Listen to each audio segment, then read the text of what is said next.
See, one of the challenges most people have is not really understanding or knowing how to create that financial future that they want, and designing that future. So what I'd like to do in the next few minutes is just give you some ideas and some tips of how to begin that journey.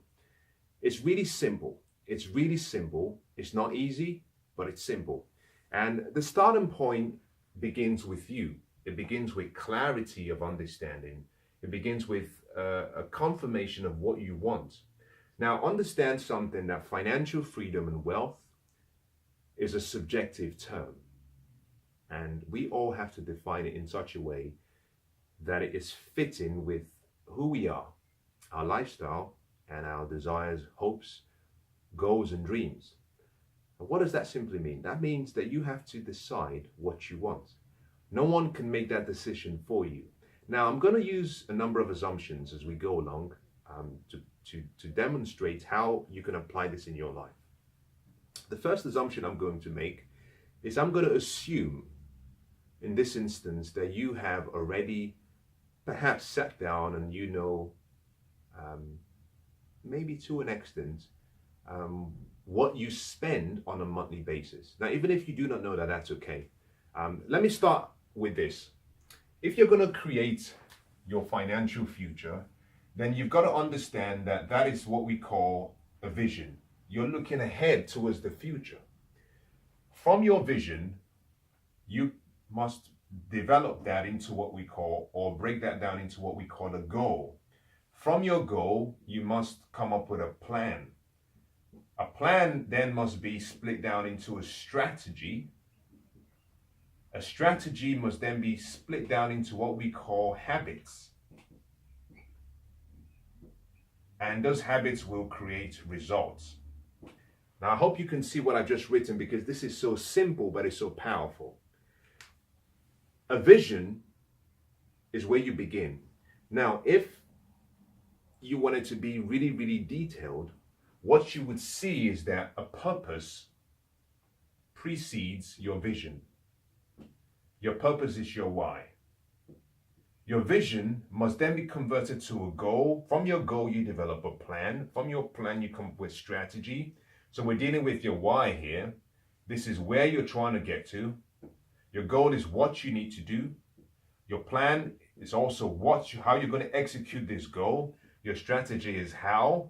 Your habits are the daily steps that you must take. Your results are what we call the outcomes. So, to achieve your vision and create the outcomes of the results you want, there are some steps you must go through. So what we must do is start by saying, what is the vision? Now, the vision should be described in what we call a vision statement. And let me give you 3 or 4 component ingredients of a vision. It must be descriptive. It must be a description of what you want. You must have hope. And hope is not just that airy-fairy thing that most people talk about. Hope is simply a knowing in you that you can achieve it. You must believe. In other words, hope is believe. This your vision must also have a timeline for its achievement. And this your vision must also recognize that you will have to make some sacrifices. This, in my opinion, are 4 simple components. They're not all of the components, but they're simple components of what your vision must include. So let's go take a step back again. You want to create your vision. What is your vision? Now let me give you a simple, maybe simple, broad way of defining it. Now you might say, my vision is to achieve financial freedom for myself and my family, whereby we're able to maintain our chosen lifestyle, maintain a relatively comfortable way of living without myself or my family needing to work for money, as a result of having investments that create an income that far exceeds our cost of living. Now, you might take it a step further, put in the numbers, and if you don't have the numbers, that's okay, because I'll show you how to get those. Now, what you've done there is you've described a statement. It's a vision statement. That's all you need. Vision is set. The next thing is your goal. Now, part of that goal is Imagine this as a journey from A to B. Along the way, that's the vision. Along the way, you have goals. So your first goal perhaps might be, I want to get out of debt. Maybe if you're in debt, the next goal might be, I want to become financially free. The next goal might be, okay, I want to be financially free and able to help people consistently every month. The next goal might be, I want to become rich. The next goal might be, I want to become a billionaire. The next goal, it just keeps going up and up. These are all goals along the way to that vision. Your vision will change because as you grow, you would expand it. In addition to that, your goals will change because your desires will change. So the key thing to say here is this: just relax. Life is not meant to be this test that you fail or you pass.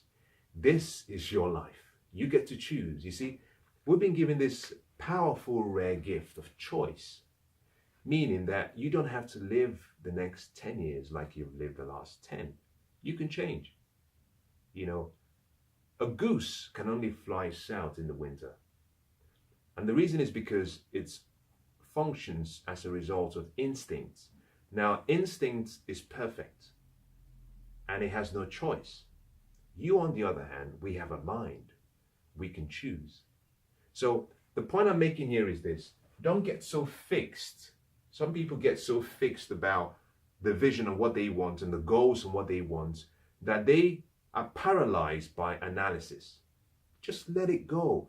Relax. My best recommendation is just start where you are. Begin where you are. Begin right now. It could be something as simple as a baby step. That's okay. You can course correct along the way. This is your life. Every day life gives you a blank canvas. Every day you get to paint a new masterpiece. So stop thinking about 2,000 days from now, 10 years from now. Just focus on today. Live today. Now, what I want to show you next is how you can create your first goal. Now, I'm assuming in this instance that one of your goals is to achieve financial freedom. How do you go about doing this? How do you make this possible? Very simple, very easy. All of us have what we call expenses. We have a certain requirement to survive. These expenses will cover things such as necessities and things that we call wants. But we all have expenses. In order to establish your financial goal, you've got to begin with your expenses. So I'm going to give you a formula that would help you create your financial future. This is how you start.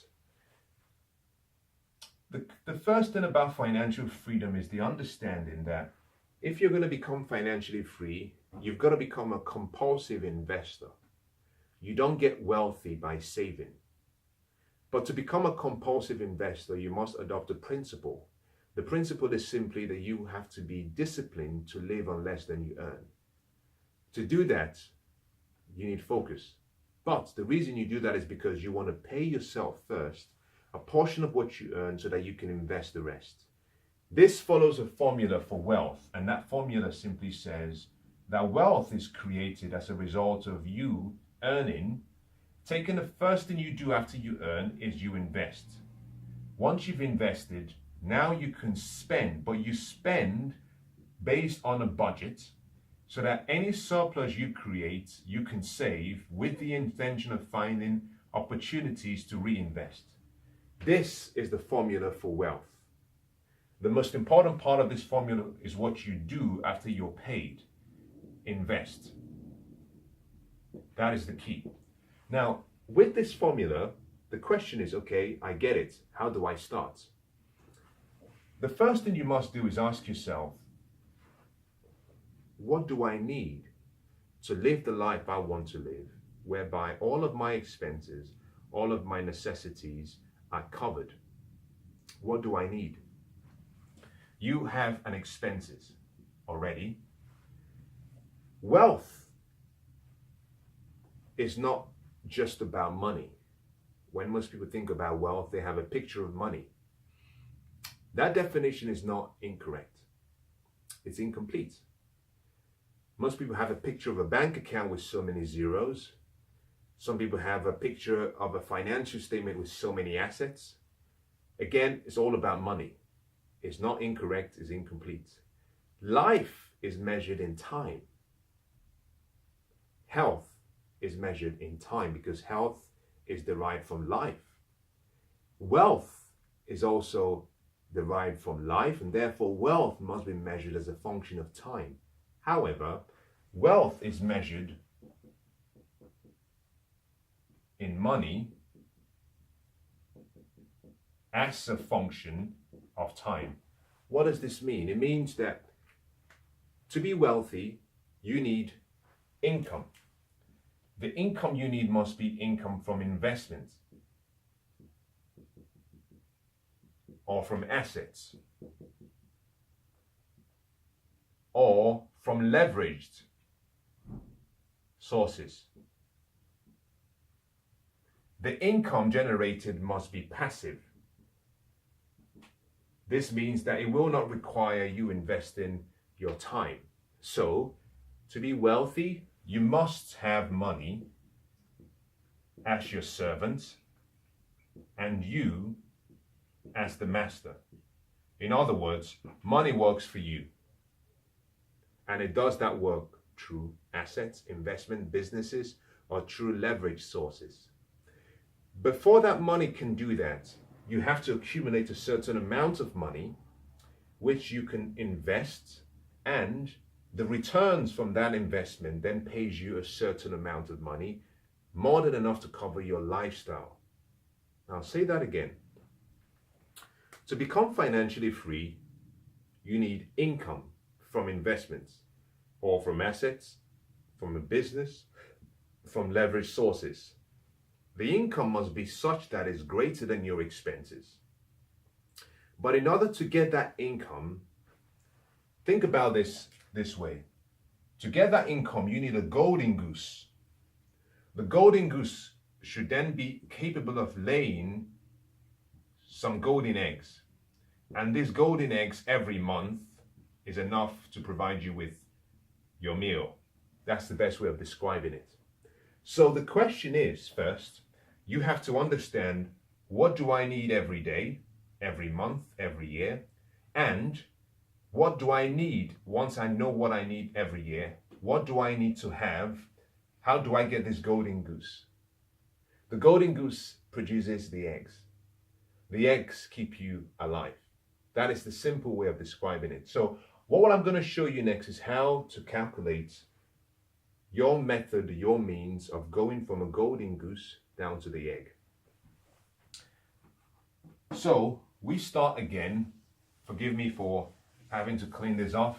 We start again and we simply say, where are you now? We know you have expenses. Wealth, as I said, is measured in money as a function of time. But there is something called a wealth ratio. A wealth ratio is simply the income you generate from investments or assets over your expenses. If this is greater or equal to 1, we say you're wealthy. However, your level of wealth must keep increasing. Meaning, if you earn 5,000 from investments every month, and this does not require you work or invest your time, this is money working for you, and you have £4,000 as expenses, all of your expenses, then it means you have a wealth ratio of 1.25. This 1.25 means that you're wealthy.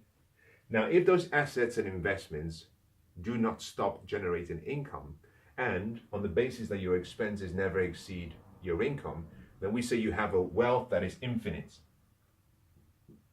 Meaning it's continuous, it just will not stop. That is the perfect place you want to be. That's how the wealthy get wealthy. This 1.25 means that in addition to having enough income to cover your expenses, that you have 25% spare available to cover any extra expenses or any emergencies. The key here is this numbers must continue to increase. So if you can get your ratio up to 10, 15, 20, then you start moving up the scale from just being wealthy to being rich. Wealth begins at the bottom, and I'm going to explain this in a little while and how this applies to you. Part of the reason I've described this is because I want to show you how you start. Now, most people begin, and if you want to establish the income you need, let's assume this is going to be called your desired annual income. Must be then what we call your financial goal plus your expenses. Because your expenses, if you match your expenses with income, then you have a ratio of 1. But it doesn't leave you with enough freedom to do whatever you want. So you want to start with a big vision, and then we'll break it down. So the first thing we do is say, okay, what is your expenses? Now let's assume this expenses is let's assume this expenses, for example, is, I'll use myself, let me use myself as an example when I started my journey. I believe that'll make it more real. When I started my journey, I asked myself, what do I want? How much do I need to live life the way I wanted to live life? To make sure that I had enough to cover myself and my family, travel, lifestyle, anything that I wanted. Well, not anything, but within the means that I wanted. At the time, my expenses was $3,500 per month. I decided that I needed £4,000 to cover any potential issues that happened in my life. This meant that I would have needed $7,500. Now, this is how you have to start your calculation. Very simple. $7,500 per month meant that in 12 months or 1 year, I would need £90,000 as income from investments. But it doesn't stop there. You see, when I started this journey, I was working. I wasn't earning this much. But in order to get £90,000, you have to assume that this is now income. So this is the eggs being laid. What about the golden goose? We say, if we assume that this income was being created from an investment that paid a rate of return of 10%, then 90,000 divided by 10% would be equal to £900,000. That is what I would have needed as my base capital. So I would have had to have built up my investment portfolio up to 900,000. And then when it gets to 900,000, now think about this. Remember what I said, that wealth is equal to you earn, you invest, before you spend, and then you save. So, for example, if I was making £2,000 per month, as an example, I know this doesn't relate to this, but just using this as an example, and I decided to save 10% of that, then I would be saving £200 per month. In a year, I would have been saving 2,400. So this 2,400, I would need to build this up to 900,000 by reinvesting every month and reinvesting the interest. Now, let me say something. That is how wealth is created. You invest your capital, you reinvest the capital, but you also reinvest the interest. And you keep building this up until it gets to 900,000. Now, when it gets to 900,000, if I invested this in an investment portfolio that paid a 10% return, I would retain the 900,000, but every month, this will create an income of 7,500, equivalent to 90,000 every year. Make sense? So in doing this, a lot of the decisions here are yours to make. For example, you decide what that might be. If on the other hand, you said, okay, what about if this was only 8%? Well, at 8%, I wouldn't need 900,000. I would need about 1.125 million, because I would divide 90,000 by 8%. It would mean I'll need to develop and build my portfolio up to 1.125 million in order for that to now pay me at 8%, pay me 90,000 annually. Now, when I started this, it seemed far-fetched. At the time, I wasn't earning that much. As a matter of fact, at the time, although I had an expense of 3,500, I was amongst those people who spent more than they earned. I was in debt. I had a really poor level of understanding about money. This is the first way to calculate your financial goal. Most people will begin here, and like I experienced, most people will get disappointed and frustrated that the target is too far, it's too much. Some people will decide to save and they'll never achieve this goal. Some other people, remember I'm talking about 1.125 million. Now let's look at this so you can see that it's not impossible. I like to say something very quickly. Creating wealth, if done in the right way, can be a boring process. It's a slow sport. You don't just get rich quick. If you do it the right way, it sounds and seems boring. 1.125 for anyone would seem too far in the future, impossible. But watch this very carefully. I use the example of £2,000. If you were earning £2,000, if you save 10% per month, which is £200, £200, if you save £200 every single month in an investment that paid 10%, compounded every year, in 45 years, this will be equivalent to 1.004 million. In 50 years, this will be equivalent to 1.24, between 1.24 and 1.28 million. You become a millionaire in 50 years. Now, the average person would work for about 50 years of their life. So from the time you start working, if you set aside, now watch this, how beautiful this is. This is so interesting and so unique. I wish I understood this much younger. The average person will work for about 50 years. And if all you did was set aside 10% of what you earn, if all you earned was £2,000 and that never changed. So for people who say, I only earn minimum wage, I always say, that's okay. Because you can still become a millionaire on minimum wage. And I can use a different example to show you this. If all you earned was £2,000 and you worked, in this case, for 50 years, in 50 years, you would have earned 1 million.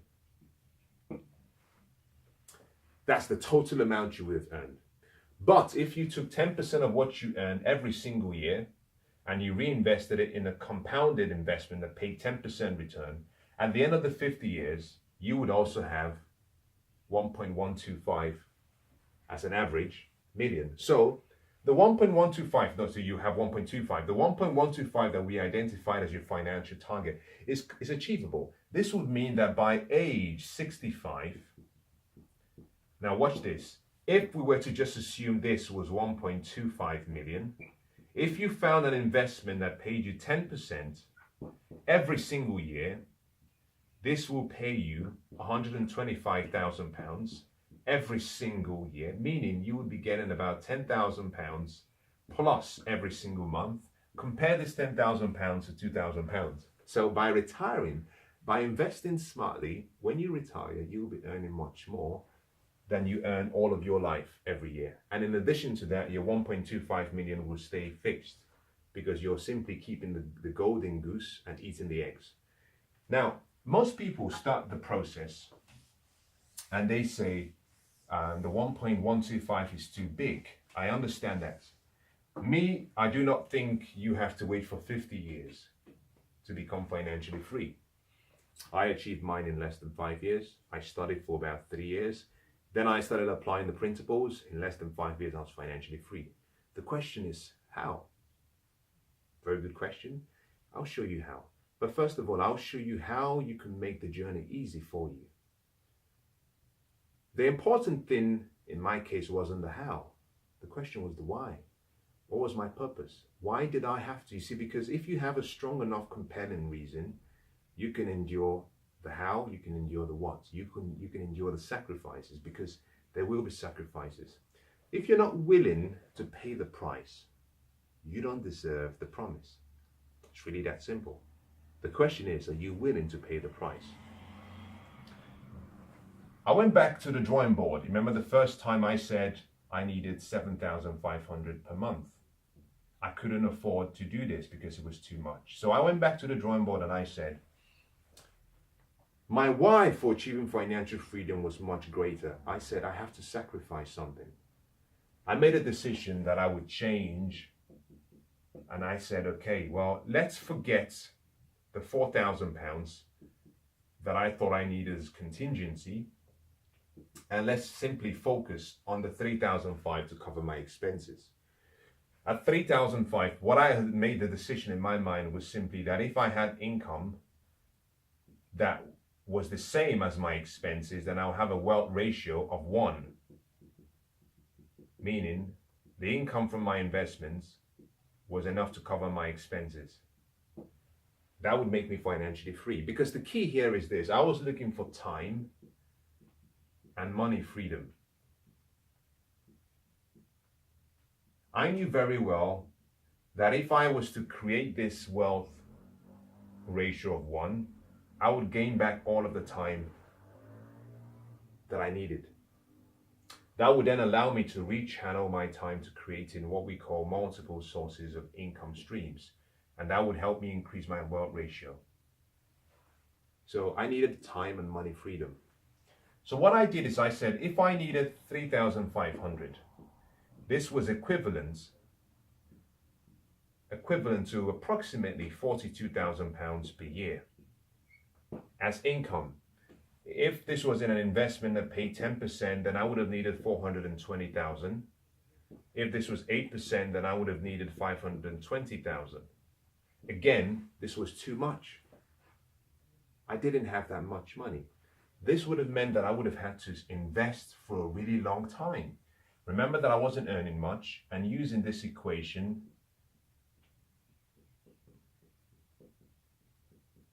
I would have had to take 10% of what I earned and invested it and then build up a capital base of this amount. It was still too much. So I sat down one evening and I said, I have 2 choices. The first choice I had was to play what we call offensive or play defensive. Offensive means I had to increase my earnings. I had to earn more. I understood very well that to do that, something called the law of compensation would need to be met. The law of compensation says that what you earn will always be in direct proportion to the need for what you do, your ability to do it and do it well, and the difficulty in replacing you. So how good are you at what you do? In addition to this law, I knew that I had to provide value. So I had to solve more problems to create more value. In other words, I needed the law of profits to support my cause, meaning I had to help the company I was working for earn more profits, and therefore they could pay me more. That meant that I was dealing with external circumstances that I couldn't control. I could do my best to create more value, but the marketplace would have to reward me at the right time. Now, I want to say this. There is a season for sowing and there's a season for reaping. Both are at different seasons. You cannot do both in the same season, and you cannot do both at the same time. I understood clearly that I could sow my seed and do the best that I could to add value, and in due time I would be able to reap. But I needed changes immediately. And so I sat back and I asked myself, what was the difference between the poor and the wealthy? I knew very much that the lifestyle that I had was one of a poor person. As a matter of fact, I spent more than I earned. That's a sign of someone who has poor money habits. The difference between the poor and the wealthy comes down to one word: habits. How you live decides your financial future. Now, what are habits? Habits are simply a combination of how you think, how you feel, and what you do. So I made a decision that I would change my habits, meaning I could change me. I cannot control the external circumstances because obviously I can't, but I could change me. So I made a decision that I would go back and play defensive. I said, okay, I'm going to play offense, but I'm going to combine offense with defense. Offense will come in due course because it follows the law of sowing and reaping. Defense will happen immediately, because defense, now think about this, defense follows the law of the talents, or what we call the parable of the talents, meaning you've been given something, maximize what you've been given. It's about management. You've probably heard about the parable of the talents. A master called 3 servants. To one servant he gave 5 talents, to another he gave 2, to one he gave 1. And he said, I'm going away, go and invest these talents, see what you could do with the talents. When I come back, we'll get together and we'll see what you've done. Now he came back as promised. He called the first servant. The first servant said, you gave me 5, I invested it wisely. I have my 5, but I also have an extra 5. So I actually multiplied it, and it's 10 talents I have.